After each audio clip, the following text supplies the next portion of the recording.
Hello बच्चों, let's read the question. Where will a body weigh more, 10 kilometre above the surface of earth और 10 kilometres below the surface of earth? तो इस question में की concept होगा वो होगा value of gravitation acceleration which is defined at small g at different height slash depth. जो gravitational acceleration की वैल्यू होती है above the surface of earth, first case ले लेते हैं, अबव द सरफेस, वो होती है g dash is equal to g times 1 minus 2h by R. तो जी अबव 10 किलोमीटर्स हो जाएगा. G above is equal to g 1 minus 2 into 10 to the power 3 by R. Similarly जो gravitational acceleration की value होती है below the surface, वो होती है g dash is equal to g 1 minus h by R. तो small ji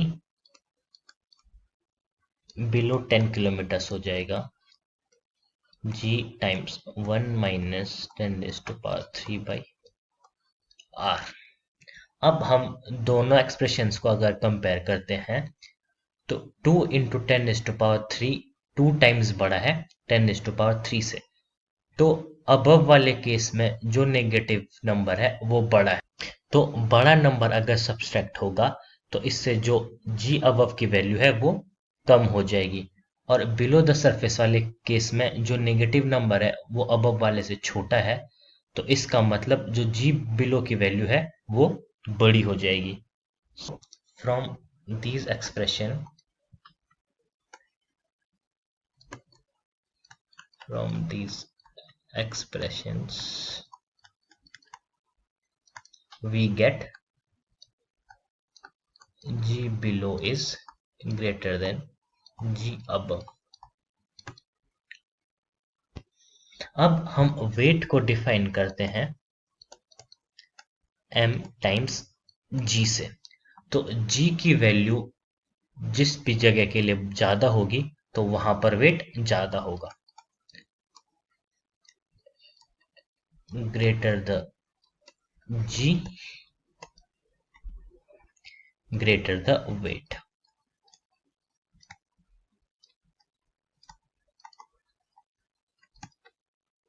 It means weight will be more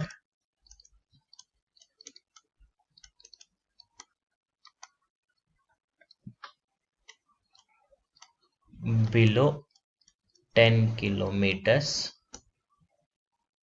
from the surface of earth.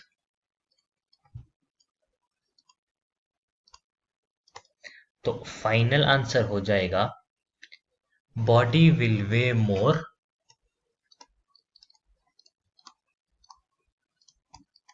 Ten kilometres below the surface of earth. So this will be the final answer. I hope you understood it very well. Best of luck.